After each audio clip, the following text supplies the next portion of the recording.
Hello guys, आज का topic है development of resources of chapter 1 of class 10th। और क्या नाम है? तो रिसोर्सेज एंड डेवलपमेंट चैप्टर का नाम है, उसके बारे में हम पढ़ने वाले हैं आज।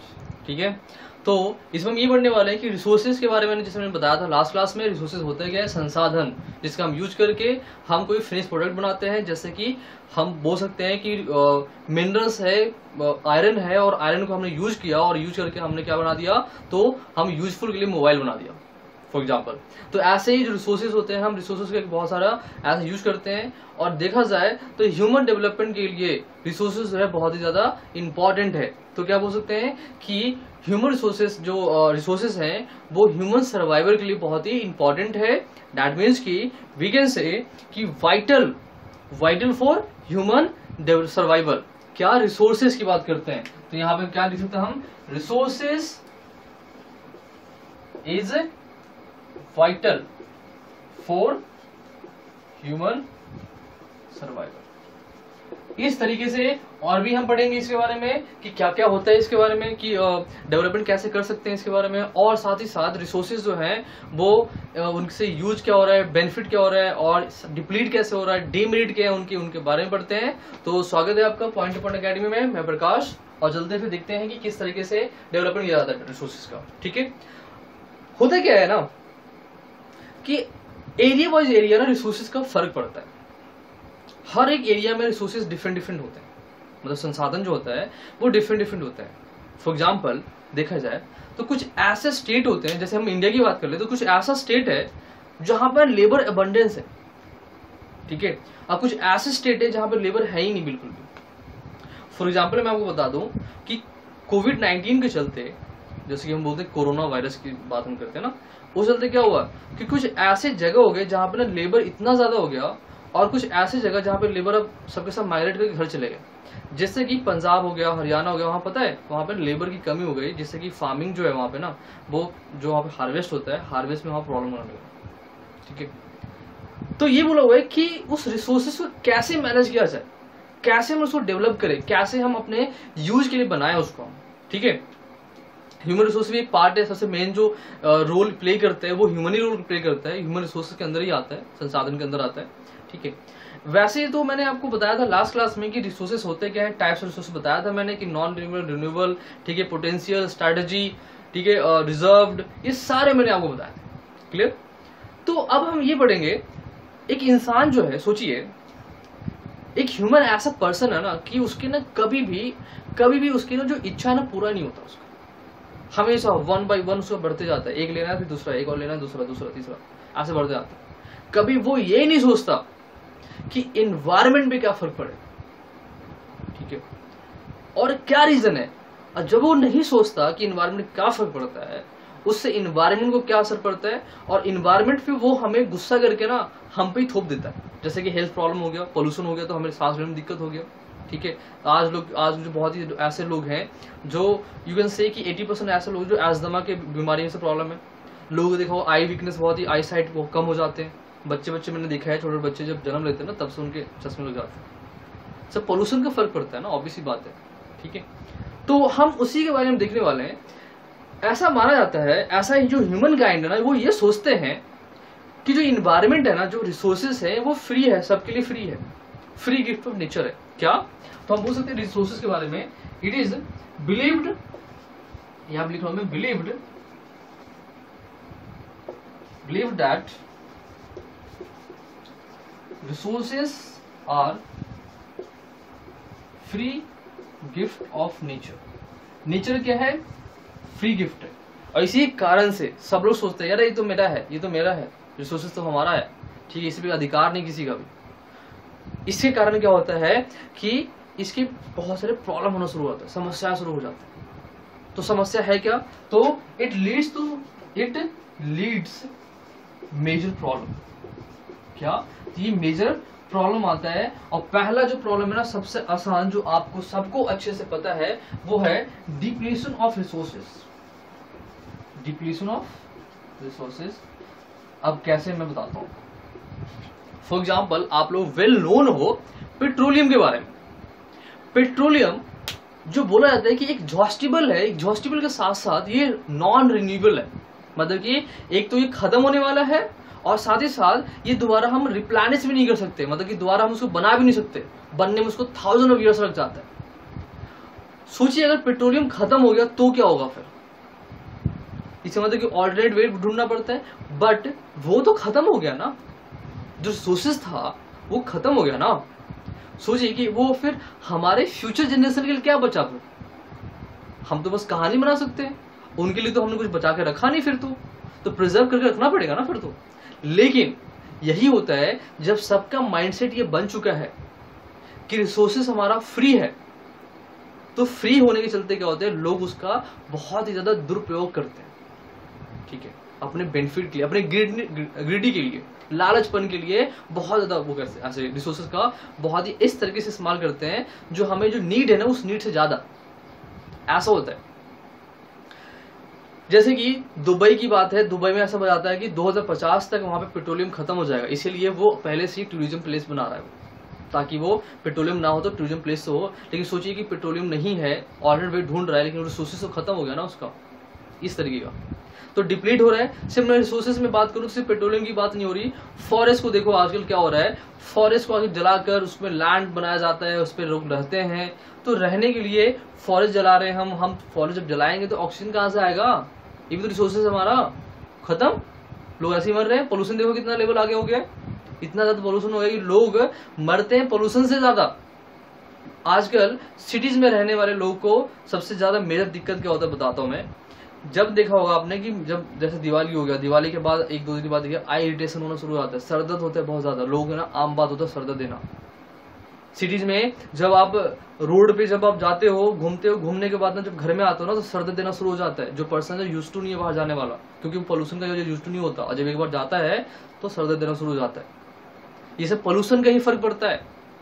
वो क्यों हो रहा है, क्योंकि हमारे रिसोर्सेज डिप्लीट हो रहे हैं, खत्म हो रहे हैं। पानी देखिए आजकल, रिवर क्या सूख रहा है आजकल, रिवर सूख रहा है, फॉरेस्ट खत्म हो रहे हैं। फॉरेस्ट एग्रीकल्चर लैंड की बात करें तो आजकल जो फार्मर्स हैं वो फार्मर्स को सुविधा नहीं मिल पा रहा, जिससे कि एग्रीकल्चर लैंड भी वैसे ही रहता है, बंजर हो जाता है। फर्टिलाइजर यूज करके हम अपने जो मैनुअल जो फर्टिलाइजर होता है उसको हम हटा रहे हैं, खत्म हो रहा है, मैन्योर जो होते हैं, ये सब क्या है, ये डिप्लीट हो रहा है रिसोर्सेज हमारे, ठीक है। इसका मतलब क्या हुआ कि इट मीन्स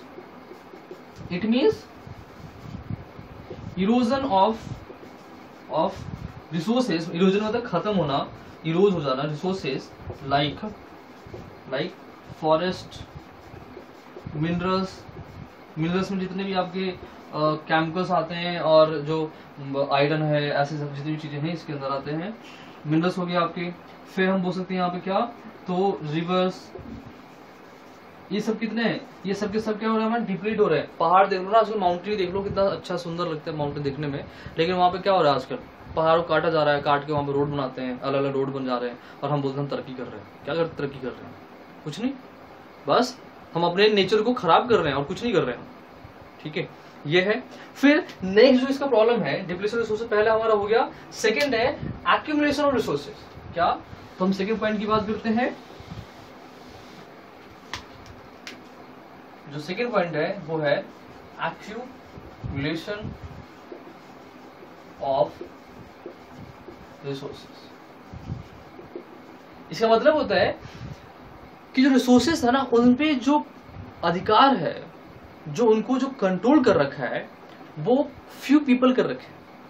क्या, तो वो फ्यू पीपल कर रखे हैं। हम बोल सकते हैं ऐसा कि society is divided into haves और have not, एंड बोल सकते हैं यहाँ पे, मतलब कि सोसाइटी इसमें डिवाइड है। हैव और हैव नॉट का मतलब किसी के पास है किसी के पास नहीं है, इसमें सोसाइटी डिवाइडेड है। इससे क्या होता है कि रिच और पुअर के बीच में ना गैप बहुत ही ज्यादा होता है। क्या, रिच एंड पुअर के बीच में गैप बहुत ज्यादा बन जाता है। Richer get richer, poor get poorer, मतलब कि रिच अमीर अमीर होते जा रहा है और गरीब और भी गरीब होते जा रहा है। ये समस्या है हमारे यहाँ। फॉर एग्जाम्पल बताता हूं मैं आपको, लाइक डी बियर कंपनी है अफ्रीका में, डी बियर कंपनी का नाम है DEBER, डी बियर। वो डायमंड कंपनी है। आपको बता दूं कि ऑलमोस्ट पूरे वर्ल्ड का 80% डायमंड का मालिक है वही सप्लाई करता है पूरे। डायमंड की कमी नहीं है, लेकिन उसने मोनोपोली कर रखी है। मोनोपोली का मतलब उसी का सिर्फ अधिकार है वहां पे, और वहां से वो निकालता है, बेचता है, बहुत ही महंगे दामों पे बेच देता है। ठीक है, ये काम कर रहा है वहां पे। तो इससे क्या होता है कि सोचिए कि डायमंड जो गरीब लोगों को तो नसीब ही नहीं है, देख भी नहीं सकते वो कि होता क्या है वो। और अमीर लोग देखिए कैसे होते हैं भाई उनको तो भाई इनके बिना तो पेट ही नहीं भरेगा, खाना मिले ना मिले, ऐसा हो जाता है। लग्जरी लाइफ देखिए, लग्जरी कितना होता है। तो क्या होता है, ये कुछ लोगों के पास होता है, मतलब कि जो गरीब अमीर लोग होते हैं ना, अमीर लोग बहुत ही खुशहाल जिंदगी देते हैं, लेकिन जो गरीब होते हैं गरीब नहीं ले सकते। तो वही बोला हुआ है कि कुछ ऐसे जो रिसोर्सेस हैं, रिसोर्सेस बोल सकते हैं कि resources are controlled by few big shots. Big shots का मतलब होता है अमीर लोग। अमीर लोग ही सिर्फ उनको कंट्रोल करते हैं। ये चीजें हैं। नेक्स्ट हमारा एक्सप्लॉयटेशन ऑफ रिसोर्सेज। हम अपने रिसोर्सेज को तो ऑब्वियस सी बात है, बोला गया कि भाई जो अमीर लोग हैं वो करते हैं, लेकिन हम इतना ज्यादा इस्तेमाल करते हैं ना कि भाई जरूरत से ज्यादा इस्तेमाल करते हैं अपने रिसोर्सेज को। जरूरत से ज्यादा, जितना जरूरत है ना उससे भी ज्यादा हम इस्तेमाल कर लेते हैं। उससे क्या होता है, हमारा पोल्यूशन होना शुरू हो जाते हैं, लैंड डिग्रेडेशन होना शुरू हो जाता है। कि हम सोचिए कि हमें नीड है, फॉर एग्जाम्पल घर का एक नीड है, घर तो ले लिया। आप बोल रहे हैं भाई कि मुझे एक घर में बेड चाहिए, बेड भी ले लिया। घर में चाहिए भाई कि एक चेयर चाहिए, टेबल चाहिए, वो भी ले लिया। लेकिन बोले हैं भाई कि दीवार पे एक डेकोरेशन के लिए ना एक लकड़ी का बना हुआ चाहिए, ये चाहिए, वो चाहिए। वो सब क्या है, फालतू है ना। वो तो हम दिखावा कर रहे हैं ना। ठीक है, कुछ लोग बोले कि टाइगर का ना सर होना चाहिए, टाइगर की छाल का देखा ना, उस टाइगर का जो स्किन होता है उसको लगाते हैं, बोलते भाई हम तो भाई बड़े राजा महाराजा के ये हैं वो हैं, हमने ये खरीद रखा है, वो कर रखा है। क्या करना उस चीज का, आप रिसोर्सेज को खराब कर रहे हो, बेकार कर रहे हो आप उसको। आप ही को बाद में फिर पता चलेगा, आपकी जो जनरेशन है ना उन्हीं को ये झेलना पड़ेगा। चाहते हैं हम ऐसा? नहीं ना, ऑब्वियस ही बात है। और हो सकता है ऐसा कि भाई जनरेशन की बात छोड़ो, जो अभी ऐसा जो एट प्रेजेंट में जो सिचुएशन चल रहा है उसे तो हमें जीना बहुत ही डिफिकल्ट है, हमें नहीं जी सकते, ऑब्वियस ही बात है। उसको छोड़िए, तो देखते हैं कि पोल्यूशन है, लैंड डिग्रेडेशन है, इसके साथ ग्लोबल वार्मिंग जो आपने बहुत ही फेमस जो आपने सुना हुआ है। ग्लोबल वार्मिंग का मतलब क्या होता है कि अर्थ के टेम्परेचर में राइज होना अचानक से, सडनली अर्थ टेम्परेचर राइज हो जाना। जैसे कि हमारे यहाँ पे अभी भी चल रहा है, आपने देखा होगा कि बेमौसम यहाँ पे देखो बारिश होना शुरू हो जाता है। मौसम है नहीं बारिश का, फिर भी बारिश हो रहा है। ठीक है, लाइक और भी देखो, मान लेते हैं गर्मी की बात करते हैं, भाई पता चले कल ठंड है आज गर्मी है। ऐसा मेरे साथ भी हुआ है कि मैं करता हूँ क्या कि एक बार ऐसा हुआ कि भाई मुझे लगा कि गर्मी ठंड तो चली गई, तो भाई मैंने पूरा पैक कर रख दिया। 4 दिन बाद पता था बारिश हो गया, अब ठंड शुरू, फिर मैंने स्वेटर निकाल के पहनना शुरू कर दिया। ऐसे आपके साथ भी होगा। तो सोचो ऐसे चल रहा है, तो ये क्या है, ये तो भाई एक्सप्लॉयटेशन हो रहा है ना। इन्वायरमेंट पूरा एकदम ग्लोबल वार्मिंग यही तो होता है कि भाई अर्थ का जो टेम्परेचर है वो सडनली राइज हो जाना। अब सोचिए जब राइज हो जाएगा हम कहाँ जाएंगे भाई, ह्यूमन तो नहीं रह पाएगा, ह्यूमन रेस तो खत्म हो जाएगा फिर तो, ऑब्वियस बात, हमें बचाना पड़ेगा ना। ये चीजें हैं। ठीक है, इसी के लिए इन सबको हमें देखते हुए जब खत्म होते थे तो हमने देखते हुए एक चीज किया गया कि भाई हमारे जो लीडर्स हैं, लीडर्स ने डिसाइड किया, और जो इकोनॉमिक पर्सन होता है, जो एनवायरमेंट से रिलेटेड जो लोग होते हैं, उन्होंने डिसाइड किया कि क्यों ना हम एक पॉलिसी बनाए या फिर हम सस्टेनेबल डेवलपमेंट करें। क्या बोला? Sustainable development. ये सस्टेनेबल डेवलपमेंट का मतलब क्या हुआ? तो सस्टेनेबल डेवलपमेंट मतलब होता है कि डेवलपिंग, या बोल सकते हैं कि डेवलपमेंट इन प्रेजेंट विदाउट, ये मैं अपने लैंग्वेज लिख रहा हूं guys, without harming the resources for future. Resources for future हम इस तरीके से यूज करें ताकि हम फ्यूचर जनरेशन के लिए जो रिसोर्सेज है ना वो भी बचा रहे और हमारे भी काम चलते रहे। जिसका एक कॉन्सेप्ट होता है 3R। आपने 3R का कॉन्सेप्ट सुना होगा। कॉन्सेप्ट क्या होता है? पहला रीयूज, रिसाइकल एंड क्या होता है थर्ड वन? रिड्यूस। रियूज उसका बार बार यूज करो, रिड्यूस जितना हो सके उतना कम यूज करो, रिसाइकल कि उसको क्या करो कि उसी से दोबारा कोई नया प्रोडक्ट बना लो। ठीक है, होता है 3R कॉन्सेप्ट हमें सही करना चाहिए, इसको हमें अडॉप्ट करना चाहिए, ऑब्वियस ही बात है। ठीक है, ये तो सस्टेनेबल क्या हुआ कि हमें प्रेजेंट में जो हम जो काम कर रहे हैं वो करते रहें और फ्यूचर के लिए प्रॉब्लम ना बने। ठीक है, ये होता है। तो इसीलिए हमने क्या हुआ कि जो इकोनॉमिक्स थे पर्सन ने, जो इन्वायरमेंट से जो रिलेटेड जो इशू को सॉल्व करते हैं, उन्होंने एक ऐसा तरीका सोचा कि क्या किया जाए, तो रिसोर्स को ना एक प्लानिंग में कर लो, मतलब कि प्लान बनाओ कि हम अपने रिसोर्सेस को कैसे इस्तेमाल करेंगे, मतलब कि किस तरीके से स्ट्रैटेजी बनाओ, स्ट्रैटेजी के साथ हम बोल सकते हैं पॉलिसी बनाओ और अडॉप्ट करो पॉलिसी को। क्या दिक्कत है, पॉलिसी बनेगा, स्ट्रैटेजी बनेगा, साथ ही साथ हम बोल सकते हैं कि ऐसा इसलिए सोचिए हमारे यहाँ पे किसी ऐसा स्टेट होगा इंडिया के अंदर जहां पर रिसोर्सेज बहुत ही कम होगा, कुछ ऐसा स्टेट है जहां पर रिसोर्सेज ज्यादा है, तो उन सभी को ना यूज करना चाहिए हमें। जैसे हमारे यहाँ पे माइग्रेशन सबसे मेन चीज होता है कि रिसोर्सेज का प्रॉपर बैलेंस यूज करना, जिसको बोलते हैं equitable distribution of resources. Equitable distribution of resources का मतलब कि कंट्री में जहां पे डेफिशिएंट है, मतलब कि जहां पे कमी है, वहां पे उस रिसोर्सेज को पुल आउट करके वहां पे डाल देना, और जहां पे ज्यादा है वहां से निकाल के कहीं और डाल देना। ठीक है, इसको बोलते हैं, तो इसी को बोलते हैं रिसोर्सेज प्लानिंग, कि जहां पे ज्यादा रिसोर्सेज है वहां से निकाल लो और जहां पे कम है वहां पे डाल दो। ठीक है, इसको कहा जाता है। फॉर एग्जाम्पल आपने देखा होगा कि झारखंड हो गया, राजस्थान हो गया, ऐसी जो जगह है वहां पे रिसोर्सेज ज्यादा है। झारखंड में क्या है, तो कोयला ज्यादा है, मिनरल्स है, रिच ज्यादा है मिनरल्स, तो वहां से वो निकलता है, निकल के उसको फिनिश प्रोडक्ट बनता है और बन के या फिर वो जो इंडस्ट्री जहां पे होता है वहां चला जाता है और फिर वो पूरे इंडिया में वो इसको सर्कुलेट किया जाता है। इवन हम एक्सपोर्ट भी करते हैं इसको बाहर। एक्सपोर्ट का मतलब यहाँ से बाहर किसी और देश में भेजना भी होता है। ठीक है, तो ये प्लानिंग करनी पड़ती है, मतलब कि जहां पे ज्यादा मिनरल्स है वहां निकालो और जहां पे कम है वहां पे जाके उसको डाल दो। क्लियर, ये होता है। तो प्लानिंग के साथ अब ये बोला हुआ कि इंडिया में प्लानिंग कैसे होती है, ये तो हो गया यहाँ पे। तो ऑब्वियस बात है कि इंडिया में प्लानिंग किस तरीके से किया जाता है उसके बारे में हम बात करते हैं। क्लियर, तो इंडिया में रिसोर्सेज प्लानिंग कैसे होती है उसके बारे में बात करते हैं। तो रिसोर्स प्लानिंग इन इंडिया में पहले रिसोर्स प्लानिंग क्या होता है, तो पहले आइडेंटिफाई किया जाता है। क्या जाता है, identify and inventory of resources, मतलब कि पहले आइडेंटिफिकेशन, क्या हम बोल सकते हैं, आइडेंटिफिकेशन की बात करते हैं। तो आइडेंटिफिकेशन मतलब होता है कि find the resources at different place, अलग अलग जगह पे कौन कौन सा रिसोर्सेज है उनके बारे में पता करना कि रिसोर्सेज है क्या, मैपिंग करना, सर्वे करना, क्वालिटी कैसी है उसकी, क्वांटिटी कैसा है, उनके बारे में एस्टिमेशन करना कि यहाँ पे कितना मिल सकता है, उसके बारे में बात।